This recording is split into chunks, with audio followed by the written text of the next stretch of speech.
across Mackay, the Whitsundays and the coalfields. This is 7 Local News with Joanne Desmond. Good evening, thanks for joining us. There are concerns more cases of the potentially fatal mining illness black lung will emerge after a 6th case was identified on Friday. The CFMEU fears the disease could reach epidemic proportions as more workers come forward with suspected symptoms.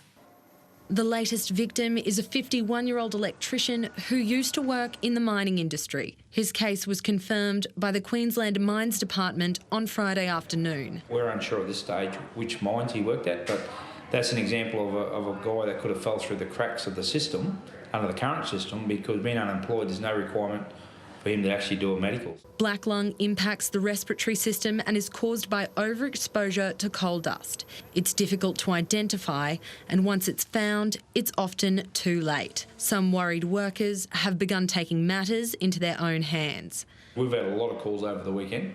Had 3 since Friday, inquiries from members and others who have been off and had off their own back. Some have had CT scan. A 5-step plan was implemented last week by the state government to address the re-emergence of the illness. It includes a review of the existing lung screening program and taking action on coal mines that exceed regulated coal dust limits. The information, the data and the facts are there. 6 people, to me, is an epidemic for a disease that's an 18th, 19th century disease. And there are fears it's not just underground miners who could be at risk. But it's also a concern for those residents who live close by to coal ports and to railway lines for shipping coal.